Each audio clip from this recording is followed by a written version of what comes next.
அன்புள்ள திண்டுக்கல் மாவட்ட அரசு விழாவில் கலந்து கொண்டு சிறப்பித்துக் கொண்டிருக்கக்கூடிய மாண்புமிகு அமைச்சர் பெருமக்கள் ஐ பெரியசாமி அவர்களே, KKSSR ராமச்சந்திரன் அவர்களே, பெரிய கருப்பன் அவர்களே, சக்கரபாணி அவர்களே, நாடாளுமன்ற உறுப்பினர்கள் அருமை சகோதரி ஜோதிமணி அவர்களே, திரு சச்சிதானந்தம் அவர்களே, சட்டமன்ற உறுப்பினர்கள் அன்புக்குரிய தம்பி செந்தில்குமார் அவர்களே, திரு காந்திராஜன் அவர்களே, வாரியத்துடைய தலைவர் ரங்கநாதன் அவர்களே, மாநகராட்சியினுடைய மேயர் இளமதி அவர்களே, கூடுதல் தலைமைச் செயலாளர் திரு அதுல் ஆனந்த் IAS அவர்களே, துவக்கத்தில் அனைவரையும் வரவேற்று மகிழ்ந்திருக்கக்கூடிய மாவட்ட ஆட்சித்தலைவர் திரு சரவணன் IAS அவர்களே, வருகை தந்துள்ள உள்ளாட்சி அமைப்புகளின் பிரதிநிதிகளே, அரசு உயர் அலுவலர்களே, நலத்திட்ட உதவிகளை பெறுவதற்காக வந்துள்ள என் அன்புக்குரிய பயனாளி பெருமக்களே, என்னுடைய பாசத்திற்கும் பேரன்பிற்கும் உரிய மகளிர் சுய உதவிக்குழுவை சார்ந்திருக்கக்கூடிய எனது அருமை தாய்மார்களே, சகோதரிகளே, பத்திரிகை மற்றும் ஊடகத்துறை சார்ந்த நண்பர்களே,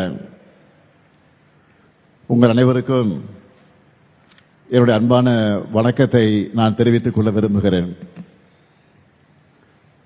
திண்டுக்கல் புரட்சியின் பெயர், எழுச்சியின் பெயர், வீரத்தினுடைய பெயர். வரலாற்றை புரட்டி பார்த்தா பிரிட்டிஷ் படைகளுக்கு எதிரான போராடின வேலு நாச்சியாரும் மருது சகோதரர்களும் ஊமத்துறையும் தங்களோட அடுத்த கட்ட போராட்டத்தை நடத்துறதுக்கு திட்டமிட்ட ஊர்தான் இந்த வீரத்தினுடைய விளைநிலமாக இருக்கக்கூடிய இந்த திண்டுக்கல். சிறந்து நிற்கும் சிங்கங்கள் என்று தன்னுடைய படை வீரர்களை அழைச்ச ஐதர் அலியும் 200 ஆண்டுகள் ஆடுகளைப் போல வாழ்வதை விட 2 ஆண்டுகள் புலியாக வாழ்வதே மேல்னு கம்பீரம் காட்டிய திப்பு சுல்தானும் நடமாடிய இடம் இந்த திண்டுக்கல். மருதுபாண்டியர், வீரபாட்சி கோபால் நாயக்கர், ஊமைத்துறைன்னு மூவரும் சேர்ந்து திண்டுக்கல் பழனி மலையில் 4000 வீரர்களை இணைச்சிக்கிட்டு போரிட்டாங்க.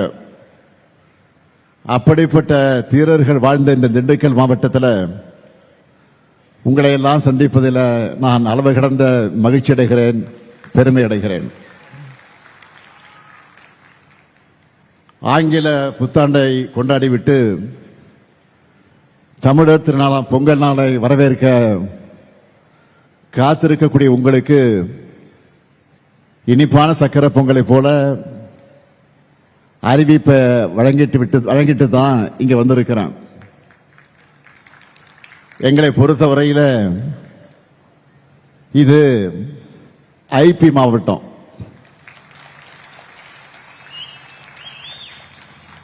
திண்டுக்கல் பூட்டு எவ்வளவு உறுதியானதோ அதே அளவுக்கு உறுதியோட இந்த மாவட்டத்தை கட்டி காத்து வளர்ச்சியை நோக்கி அழைத்து சென்று கொண்டிருக்கிறார் நம்முடைய மாண்புமிகு அமைச்சர் IP அவர்கள். அதேபோல உணவுத்துறை அமைச்சர் சக்கரபாணியும் சிறப்பா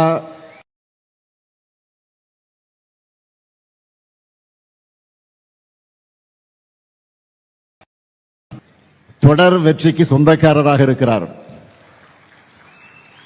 அவருடைய துறையில் நம்ம திராவிட மாடல் அரசு செஞ்சிருக்கக்கூடிய ஒரே ஒரு சாதனையை பற்றி நான் சொல்ல விரும்புகிறேன். அதிமுக ஆட்சியின் 10 ஆண்டு கால கொள்முதல் செய்யப்பட்ட நெல் அளவு 1,79,81,152 மெட்ரிக் டன். ஆனா நம்ம திராவிட மாடல் ஆட்சியில வெறும் 4.5 ஆண்டுல, நல்லா கவனிங்க, 4.5 ஆண்டு, அதான் சொன்னது 10 வருஷம் அதிமுக ஆட்சி, இப்ப சொல்றது 4.5 ஆண்டுகள்ல 1,99,75,710 மெட்ரிக் டன் கொள்முதல நாம செஞ்சிருக்கிறோம். நல்லா கவனிங்க, அதிமுக 10 ஆண்டுகளை விட நம்மோட 5 வருஷத்துல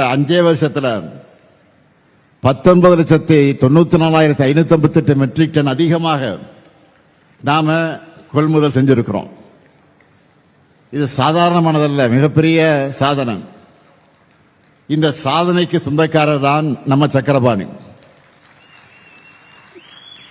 இன்றைய விழாவை பொறுத்த வரைக்கும் 337 கோடியே 84 லட்சம் ரூபாய் மதிப்பிலான 111 முடிவுற்ற பணிகளை திறந்து வச்சு 174 கோடியே 20 லட்சம் மதிப்பிலான 212 புதிய பணிகளுக்கு அடிக்கல் நாட்டி 2,62,864 பயனாளிகளுக்கு 1,082 கோடிய மதிப்பில் பல்வேறு நலத்திட்ட உதவிகள் வழங்கக்கூடிய நிகழ்ச்சிக்கு நான் இங்கே வந்திருக்கிறேன். மொத்தம் 595 கோடி ரூபாய் மதிப்பிலான விழாவாக, ஏன் ஒரு மாபெரும் விழாவாக இது அமைஞ்சிருக்கு. இங்கே கூடியிருக்கக்கூடிய உங்களை பார்க்கிறப்போ இது அரசு விழாவா இல்ல ஒரு மாநாடா என்று வியப்பா இருக்கு. அந்த அளவுக்கு இந்த விழாவை மிக சிறப்பாக ஏற்பாடு செஞ்சிருக்கக்கூடிய நம்முடைய மாண்புமிகு ஐபி அவர்களுக்கும் மாண்புமிகு அமைச்சர் சக்கரபாணி அவர்களுக்கும் அவருக்கு துணை நிற்கக்கூடிய மாவட்ட ஆட்சியர் திரு சரவணன் ஐஏஎஸ் அவர்களுக்கும் அதேபோல மாவட்டத்தில் இருக்கக்கூடிய அரசு அலுவலர்களுக்கும் என்னுடைய பாராட்டுக்களையும் வாழ்த்துக்களையும் நான் தெரிவித்துக் கொள்ள விரும்புகிறேன். உங்க முகங்கள்ல மகிழ்ச்சியை பார்க்கணும்னு தான் ஏராளமான திட்டங்களை நாங்க செஞ்சுக்கிட்டு இருக்கிறோம். நகரங்களுக்கு இணையா கிராமங்களுடைய உட்கட்டமைப்பையும் வளரணும். இந்த சமச்சீரான வளர்ச்சி தான் நம்முடைய திராவிட மாடலுடைய இலக்கணம். அதுக்கு அடிப்படையான பணிகளை செஞ்சு திராவிட மாடல் கொள்கையை வலிமைப்படுத்தி வருகிறார் நம்முடைய ஐபி அவர்கள். இந்த மாவட்டத்துக்கு வந்த உடனே நம்ம திராவிட மாடல் ஆட்சியில் செய்யப்பட்டிருக்கக்கூடிய திட்டங்களை பற்றி நான் அவரிடத்தில் கேட்டேன். உடனே பெரிய லிஸ்ட ஐபி அவர்கள் என்னிடத்தில் கொடுத்தார். அதில் சில முக்கியமான சில பணிகளை மட்டும் நான் ஹைலைட்டா சொல்ல விரும்புகிறேன். கலைஞர் கனவு இல்ல திட்டம் மூலமா 10,000 வீடுகள் திண்டுக்கல் மாவட்டத்தில் கட்டப்படுது. அதுல 6,915 வீடுகள் கட்டி தந்தாச்சு. ஊரக வளர்ச்சித்துறை மூலமா திண்டுக்கல் மாவட்டத்தில் 29,000 ஊரக வளர்ச்சித்துறை மூலமா மட்டும் திண்டுக்கல் மாவட்டத்தில் 1,29,000 பணிகள் நிறைவேற்றப்பட்டிருக்கு. இதனுடைய மொத்த மதிப்பு 3,500 கோடி ரூபாய்.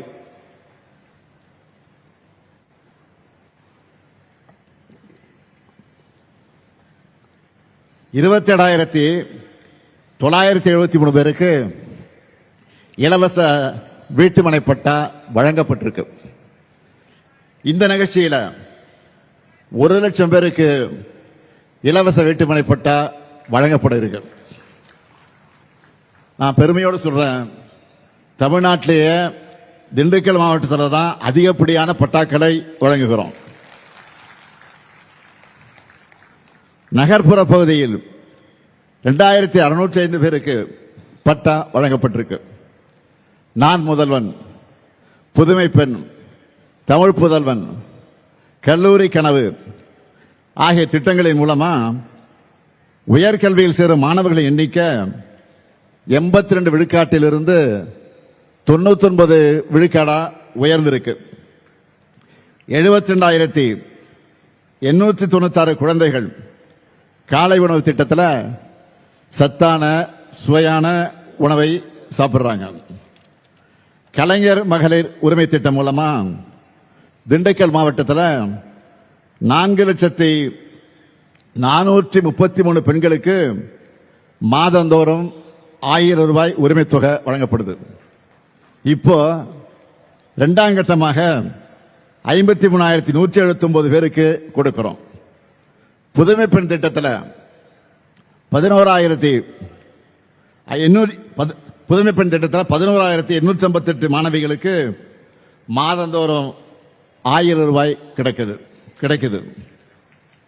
தமிழ் புதல்வன் திட்டத்தில் 8,984 மாணவர்களுக்கு மாதந்தோறும் 1000 ரூபாய் கிடைக்குது.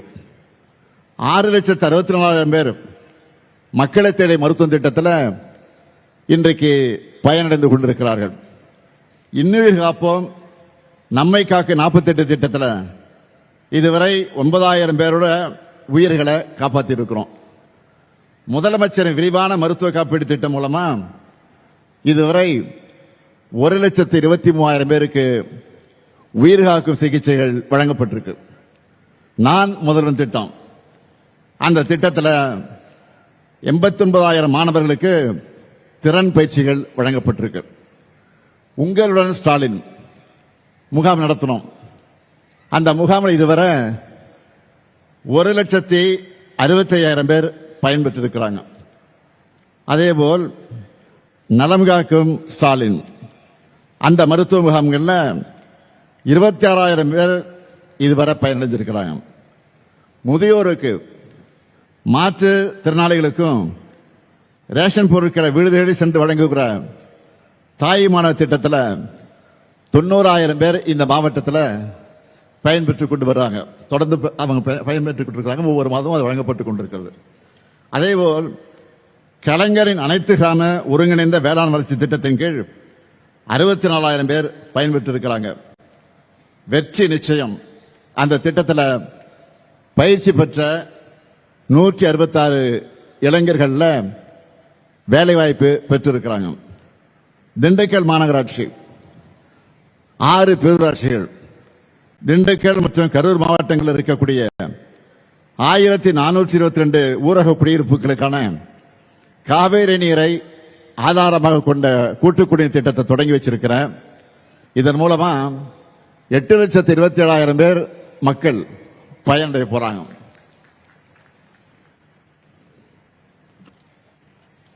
அடுத்து சின்னாலப்பட்டி பாளையம் சித்தையன்கோட்டை வத்தலகுண்டு பேரூராட்சிகளில் புதிய பேருந்து நிலையங்கள் கட்டப்பட்டிருக்கு. பல்வேறு ஊர்களில் பள்ளிகளில் புதிய வகுப்பறைகள் கட்டப்பட்டு வருது. அருள்மிகு பழனியாண்டவர் மகளிர் கலைக்கல்லூரியில் கூடுதல் வகுப்பறைகள், நூலகம், ஆய்வகம் கட்டப்பட்டு வருது. இலங்கை தமிழர் மறுவாழ்வு முகாம், மகளிர் சுய உதவி குழுக்களுக்கான தொழிற்கூடம் கட்டப்பட்டிருக்கு. சிறுமலையில் பல்லுயிர் பூங்கா அமைக்கப்பட்டிருக்கு. இன்றைய விழாவில் அடிக்கல் நாட்டப்பட்டிருக்க மிக முக்கியமான திட்டங்களை சிலவற்றை மட்டும் நான் சொல்றேன். பழனி முருகர் கோயில், அந்த கோயிலுக்கு வரக்கூடிய பக்தர்கள் ஓய்வெடுக்க மண்டபம் கட்டப்படவிருக்கு. ஒட்டஞ்சத்திரம் நகராட்சி காந்தி மார்க்கெட் வளாகத்தில் மேற்கூரை அமைக்கக்கூடிய பணி நடந்து கொண்டிருக்கிறது. பண்ணைக்காட்டில் துணை மின் நிலையம், ஒட்டஞ்சத்திரம் கோதையரம்புரையில் தானிய சேமிப்பு கிடங்கு, பல்வேறு ஊர்களில் வேளாண்மை கூட்டுறவு கடன் சங்க கட்டடங்கள், பெருமாள் மலையில் பொது சுகாதார அலுவலக கட்டடம், பூம்பாறை பூலத்தூர்ல துணை சுகாதார நிலையம் உள்ளிட்டவை அமையவிருக்கு. இத்தனை முத்திரை திட்டங்களும் உட்கட்டமைப்பு பணிகளும் சிறு தொடக்கம் மட்டும்தான். அதுக்குன்னு இவ்வளவு தூரம் வந்துட்டு உங்களுக்கான புதிய அறிவிப்புகளை வெளியிடாம நான் போவேனா? போனால்தான் ஐபிஎன் விடுவாரா? சக்கரவாணி தொல்லை தாங்க முடியாதப்புறம் செந்திலாக இருந்தாலும் சரி, இங்க இருக்கக்கூடிய நாடாளுமன்ற உறுப்பினர் ஜோதிமணியாக இருந்தாலும் சரி, அதே போல நம்முடைய மார்க்சிஸ்ட் கம்யூனிஸ்ட் கட்சியினுடைய நாடாளுமன்ற உறுப்பினராக இருந்தாலும் சரி, அவனும் தொடர்ந்து கேட்பாங்க.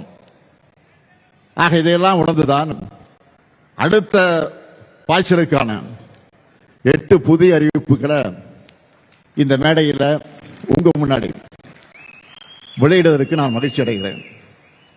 முதலாவது அறிவிப்பு, திண்டுக்கல் மாநகராட்சி பகுதிகளில் சாலை, தெருவிளக்கு, குடிநீர் போன்ற அடிப்படை வசதிகள் 14 கோடியே 20 லட்சம் ரூபாய் செலவில் மேம்படுத்தப்படும்.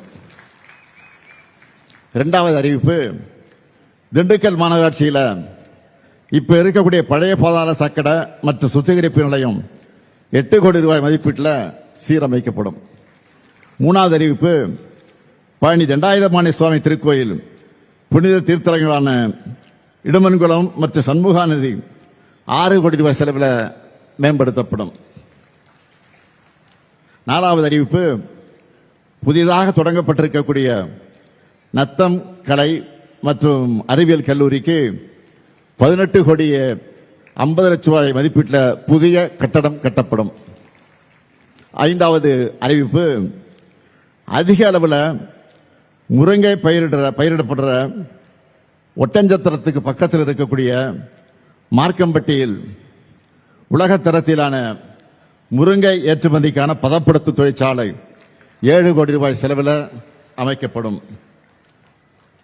ஆறாவது அறிவிப்பு, கொடைக்கானல் மலைப்பகுதிக்கு வர்ற சுற்றுலா பயணிகளுக்கு 100 ஏக்கர் பரப்பளவுள்ள அனைத்து உட்கட்டமைப்பு வசதிகளுடன் கூடிய உலகத்தரம் வாய்ந்த சுற்றுலா முதலீட்டு பூங்கா கொடைக்கானல் வட்டம் வில்பட்டி ஊராட்சியில் சிப்காட் மூலமாக அமைக்கப்படும். ஏழாவது அறிவிப்பு, கண்வளை கிழங்கு உற்பத்தியில் நம் நாட்டிலேயே தமிழ்நாடு தான் முன்னணியில் இருக்கு. பெரும்பாலும் ஏற்றுமதி செய்யப்படும் இந்த பயிருக்கு நிலையான நியாயமான விலை கிடைக்க சம்பந்தப்பட்ட ஒன்றிய அரசு துறையோடு இணைந்து நடவடிக்கை எடுக்கப்படும். எட்டாவது அறிவிப்பு, ஒட்டஞ்சத்திரம் நகராட்சியில் அதிகமாக குடியிருப்புகள் உள்ள பகுதிகளில் 17 கோடி செலவில் புதிய கழிவுநீர் கால்வாய் அமைக்கப்படும்.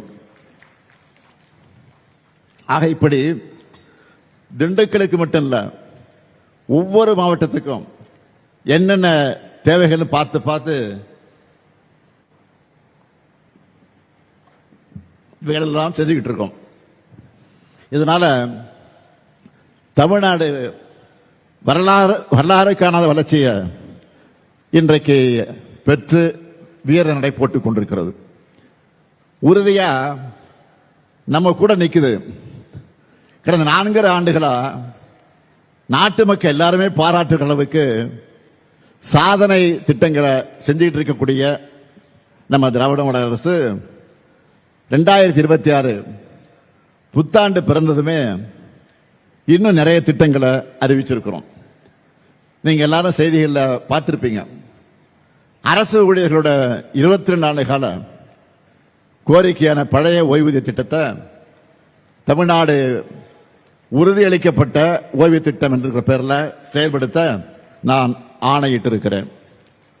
அரசு ஓய்வூதியம் என்பது அரசு பணியாளர்கள் மற்றும் ஆசிரியர்கள் ஓய்வுக்கு பிறகும் அவங்களுடைய வாழ்நாள் முழுவதும் மட்டுமல்ல, அவங்க வாழ்க்கை துணையோட வாழ்நாள் முழுக்க தொடர வேண்டிய சமூக பாதுகாப்பு, அதையும் மறுபடியும் நாம உறுதி செஞ்சிருக்கிறோம்.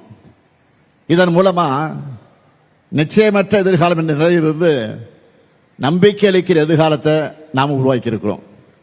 இப்போ அரசு ஊழியர்கள் கொடுக்கிற பேட்டியெல்லாம் நீங்க பார்த்திருப்பீங்க. என்ன சொல்றாங்க? எங்க ஓய்வு கால வாழ்க்கையை முதலமைச்சர் அர்த்தமுள்ளதாக மாற்றி இருக்கிறார். இந்த அறிவிப்பு மூலம் 6.5 லட்சம் பேர் வாழ்க்கையில முதலமைச்சர் ஒளியேற்றி வச்சிருக்கிறார் என்று மகிழ்ச்சியோடு சொல்றாங்க. இன்னொரு பக்கம் நாட்டில் சாமானிய மக்கள் ஒருத்தர் கூட நிம்மதியா இருக்கக்கூடாதுன்னு நினைக்கிற ஒரு கூட்டம் இருக்கு. அவங்க என்ன சொன்னாங்க? இந்த திட்டத்தை எல்லாம் செய்யவே முடியாதுன்னு சொல்லிட்டு இருந்தாங்க. ஆனா நாம செஞ்சு காட்டியிருக்கிறோம்.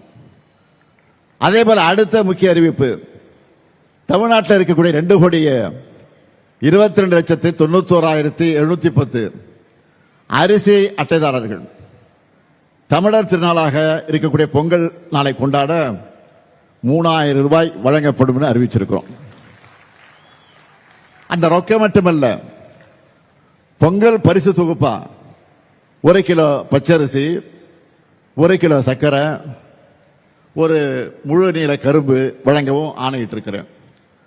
அது மட்டுமல்ல, பொங்கல் திருநாளை முன்னிட்டு வழங்கப்பட இருக்கக்கூடிய வேஷ்டி சேலைகள் எல்லா மாவட்டங்களுக்கும் இதுவரையில் எந்த வருஷம் இல்லாத வகையில் முன்கூட்டி அனுப்பி வைக்கப்பட்டிருக்கு. நாளை நான் சென்னையில் பொங்கல் தொகுப்பு வழங்குவதை தொடங்கி வைக்க இருக்கிறேன். அதை ஒட்டி எல்லா மாவட்டத்திலையும் 3,000 ரூபாய் ரொக்க பணம், பரிசு தொகுப்பு, வேஷ்டி சேலைன்னு எல்லாம் சேர்த்து மொத்தமா 7,600 கோடி ரூபாய் மதிப்பீட்டில் வழங்க போறோம். வர்ற பொங்கல் உங்க முத்துவேல் கருணாநிதி ஸ்டாலின் உங்களுக்காக தரக்கூடிய மகிழ்ச்சி பொங்கல். இது மட்டுமா, 2 நாளைக்கு முன்னாடி 20 லட்சம் மாணவர்களுக்கு லேப்டாப், மடிக்கணினி லேப்டாப் வழங்கக்கூடிய திட்டத்தை, உலகம் உங்கள் கையில் என்கிற திட்டத்தை நான் தொடங்கி வச்சேன். அது முதற்கட்டமா 10 லட்சம் மாணவர்களுக்கு தமிழ்நாடு முழுக்க நாம கொடுத்திருக்கிறோம். இதனால அரசு பொறியியல், கலை மற்றும் அறிவியல், மருத்துவம், விவசாயம், சட்டக்கல்லூரி, பாலிடெக்னிக், ஐடிஐ போன்ற அனைத்து படிப்புகளை சார்ந்த மாணவர்களுக்கும் லேப்டாப் வழங்கப்படுது. டெல், ஏசர், HP போன்ற உலக தரமான கம்பெனிகளோட லேப்டாப்பை தான் நம்ம மாணவர்களுடைய கைகளில் நம்ம கொடுத்திருக்கிறோம். நீங்க நல்லா படிங்க, மற்ற எல்லாத்தையும் நான் பார்த்துக்கிறேன்னு உலக உங்கள் கையில நான் சொல்லியிருக்கேன், நிகழ்ச்சியில் சொல்லியிருக்கிறேன். ஆனா கடந்த ஆட்சியில இந்த திட்டத்துடைய நிலைமை என்ன? 2019ஆம் ஆண்டு பழனிசாமி அவர்கள் முதலமைச்சராக இருந்தப்போ மாணவர்களுக்கு லேப்டாப் வழங்குற திட்டத்தை நிறுத்திட்டாரு. எப்போ? 2019ஆம் ஆண்டு நிறுத்திட்டார். அப்ப அதுவும் CAG அறிக்கை என்ன சொல்லிச்சு தெரியுமா?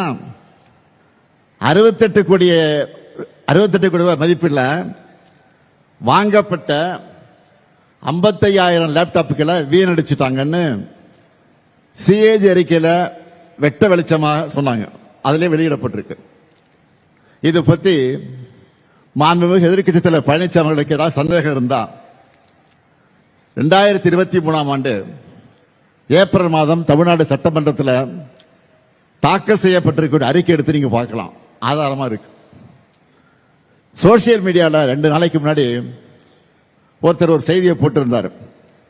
என்னன்னா, பொங்கல் பரிசா எல்லா குடும்பங்களுக்கும் 3,000 ரூபாய், மகளிர் உரிமை தொகையாக ஒரு 1,000 ரூபாய், புதுமை பெண் திட்டத்தில் மாணவியருக்கு 1,000 ரூபாய், தமிழ் புதல் திட்டத்தில் மாணவர்களுக்கு 1,000 ரூபாய், விடியல் பயணம் மூலமா மாதந்தோறும் 1,000 ரூபாய் சேமிப்பு, மாணவ மாணவியருக்கு ஏறக்குறை 20,000 ரூபாய் மதிப்பீட்டில் லேப்டாப், அரசு ஊழியர்களுக்கு ஓய்வூதியம், பொங்கல் போனஸ் என தைப்பொங்கலை முன்னிட்டு தமிழ்நாட்டின் ஒவ்வொருத்தருக்கும், ஒவ்வொரு குடும்பத்துக்கும் பல 1,000 ரூபாயும் பொங்கல் பரிசுகளும் கிடைக்க போகுதுன்னு அதில் சொல்லியிருந்தாங்க. இப்படி நம்ம விடியல் ஆட்சியில ஏதாவது ஒரு திட்டத்தில் எப்படியாவது எல்லாருக்கும் பயன் கிடைச்சிடுது. மக்கள் நலனுக்காக நாம் செய்யப்படுகிற திட்டங்களை குறை சொல்ல முடியாதவங்க இல்லாத பிரச்சனைகளை எல்லாம் உருவாக்கி குளிர் காயிலாம்னு நினைக்கிறாங்க. அண்மையில் மாண்புமிகு ஒன்றிய உள்துறை அமைச்சர் அமித்ஷா அவர்கள் தமிழ்நாட்டுக்கு வந்தார். செய்திகள்லாம் பார்த்திருப்பீங்க, அவர் பேசுனதெல்லாம் பார்த்திருப்பீங்க. அவர் அமித்ஷாவா இல்ல அவதூறு ஷாவான்னு டவுட் வருது. அந்த அளவுக்கு உண்மைக்கு புறம்பா பேசிட்டு போயிருக்காரு. தமிழ்நாட்டில் இந்து சமய நம்பிக்கைகள் வழிபாட்டு உரிமைகளுக்கு முடிவு கட்டும் வகையில் நம்முடைய தமிழ்நாடு செயல்படுதுன்னு அமித்ஷா அவர்கள் பேசிட்டு போயிருக்காரு. இதற்காக என்னுடைய கடுமையான கண்டனத்தை உங்கள் மூலமாக, இந்த விழாவின் மூலமாக, இந்த நிகழ்ச்சியின் மூலமாக நான் தெரிவிச்சுக்கிறேன். அவருக்கு தமிழ்நாட்டில் என்ன நடக்குதுன்னு தெரியல போல. நம்ம அரசு பொறுப்பேற்றதிலிருந்து இப்ப வர சுமார் 4000 திருக்கோயில்களில் குடமுழுக்கு, அதாவது அவருக்கு புரிகிற மொழியில சொல்லணும்னா கும்பாபிஷேகம் நடத்தியிருக்கோம். இப்படி ஒரு சாதனையை நீங்க ஆளுகிற பாஜக மாநிலங்களை செஞ்சிருக்கீங்களா? கண்டிப்பா இருக்காது. அது மட்டும் இல்ல, 997 திருக்கோயில்களுக்கு சொந்தமான 7,701 கோடி ரூபாய் மதிப்பிலான 7,655 ஏக்கர் நிலங்களை மீட்டு இருக்கும். உண்மையான பக்தர்கள் நம்ம அரசை பாராட்டுறாங்க. தலைமை செயலகத்தில் வாரத்தில் எப்படியாவது 2 நாள் இந்து சமய அறநிலையத்துறை பணிகளை நான் தொடங்கி வச்சு அந்த விழாவில் பங்கேற்கிறேன். நம்ம ஆட்சியில் இந்து சமயம் சார்ந்து என்னென்ன செஞ்சிருக்கோம்னு ஒரு நாள் முழுக்க பேசுற அளவுக்கு சாதனைகள் பெரிய லிஸ்டே இருக்கு. அதனால்தான் பக்தர்கள் விரும்பக்கூடிய ஆட்சியாக தான் திராவிட மாடல் ஆட்சி இருக்கு. ஆன்மீக பெரியவர்கள் விரும்பும் ஆட்சியா இருக்கு. அனைத்து சமயத்தவர்கள் நம்பிக்கைக்கும் மதிப்பளித்து அவங்க மத உரிமைகளை காப்பாற்றுகிற ஆட்சியா நடத்திக்கிட்டு வரோம். இப்படிப்பட்ட தமிழ்நாட்டில் இந்துக்களுடைய உரிமைகள் பறிக்கப்படுறதா துளியும் உண்மையில்லாத குற்றச்சாட்டை உள்துறை அமைச்சர் சொல்வது அவருடைய பதவிக்கு கண்ணியம் அல்ல. உண்மையை சொல்லணும்னா கலவரம் செய்யவும் குழப்பம் எடுத்தவும் நினைக்கிறவங்களோட எண்ணம் தான் தமிழ்நாட்டில் ஈடேறல. அது இனியும் நடக்காது, நடக்க விட மாட்டோம். இந்த ஸ்டாலின் இருக்கிற வரை அது நடக்கவே நடக்காது. வெளிப்படையா சொல்லணும்னா ஒரு சிலர் நீங்க இப்படி பேசி வட மாநிலங்களில் வெறுப்பு பிரச்சாரம் பண்ணலாமா என்பதுதான் நம்மளுடைய எண்ணம். தமிழ்நாடு வந்த உள்துறை அமைச்சர் அவதூறு மட்டும் பரப்பிட்டு போகல, ஒரு நல்ல காரியத்தையும் பண்ணிட்டு போயிருக்காரு. நாம கேட்க வேண்டிய கேள்வியை அவரே கேட்டுட்டாரு. நம்மோட வேலையை அவர் ஈஸியாக்கிட்டாரு. அதுக்காக நான் அவருக்கு நன்றி சொல்ல விரும்புகிறேன். தமிழ்நாட்டில் மோடி ஆட்சி அமையணுமா வேணாமான்னு மக்களை பார்த்து அமித்ஷா கேட்டிருக்காரு. ஐயா, இதையே தான் நாங்களும் சொல்றோம். 2026 தேர்தலின் போது தமிழ்நாட்டை நாங்க ஆளணுமா இல்ல எங்கேயோ டெல்லியிலிருந்து நமக்கு சம்பந்தம் இல்லாதவங்க ஆளணுமா முடிவு செய்ததுதான் தேர்தல். இது தமிழர்களின் சுயமரியாதைக்கு விடப்பட்டிருக்கக்கூடிய சவால். அதிமுக கூட்டணிக்கு வாக்களிச்சா பாஜக தான் தமிழ்நாட்டை ஆளணும்னு நாங்க சொல்லி புரிய வைக்க வேண்டிய அவசியம் இல்லை. அமித்ஷா அவர்கள் நேரடியாகவே ஒப்புதல் வாக்குமூலம் தந்திருக்கிறார். நீட்டை விடாப்பிடியாக திணிக்கிற, தமிழ்நாட்டுக்கான கல்வி நிதியை விடுவிக்காம தேசிய கல்விக் கொள்கையை திணிக்கிற, தொகுதி மறுவரை என்கிற பேரில் தமிழ்நாட்டின் ஜனநாயக வலிமையை குறைக்கிற, வடமாநிலங்களை தமிழர்களை கொச்சைப்படுத்துகிற பிஜேபி ஆட்சி அமையதான் எதிர்க்கட்சி தலைவர் பழனிசாமி பாடுபடுகிறார். அம்மையார் ஜெயலலிதா அவர்களுடைய மறைவுக்கு பிறகு தமிழ்நாட்டில் பாஜகவோட பிராக்சி ஆட்சி நடந்துச்சு. கடந்த 5 ஆண்டுகளாக தான் அதிலிருந்து நாம் தமிழ்நாடு மீண்டும் தலைநிமிர ஆரம்பிச்சிருக்கிறோம். இப்ப நேரடியாகவே பாஜக ஆட்சியை சொல்லிட்டு வராங்க. 11 ஆண்டுகளா ஒன்றியத்தில் நடக்கக்கூடிய என்டிஏ ஆட்சியில் தமிழ்நாட்டுக்காக ஒரு துருமை கூட கிள்ளிப்படாத உங்களை தமிழ்நாட்டு மக்கள் நம்ப தயாராக இல்லை. 2019, 2021, 2024 கடந்த 3 தேர்தல்களையும் படுதோலை பரிசா தந்ததும் உங்களுக்கு இது புரியலையா? தமிழ்நாட்டுக்கு ஓரவஞ்சப்பட்டதை நீங்க மாத்திக்காதப்ப தமிழர்கள் மட்டும் தங்களுடைய முடிவை மட்டும் எப்படி மாத்திக்குவாங்க? மக்கள் எப்போதும் நம்ம அரசு பக்கம் தான் இருக்காங்க. திரும்பவும் நாங்க தான் வருவோம். நல்லாட்சியை தொடருவோம். எதிலும் நம்பர் 1, எல்லா துறையிலும் ஏற்றவன்னு இதுவரை காணாத வளர்ச்சியை நோக்கி தமிழ்நாட்டை கொண்டு செல்வோம். திராவிட மாடல் 2.0 இன்னும் பெரிய சாதனைகளை படைப்போம் என்று கூறி உங்கள் அனைவருக்கும் மீண்டும் ஒரு முறை வணக்கத்தை தெரிவித்து விடைபெறுகிறேன். நன்றி, வணக்கம். 8 புதிய அறிவிப்புகளை வெளியிட்டு சிறப்பித்த மாண்புமிகு தமிழ்நாடு முதலமைச்சர் அவர்களுக்கு மனமார்ந்த நன்றிகள். தற்போது பயனாளிகளுக்கு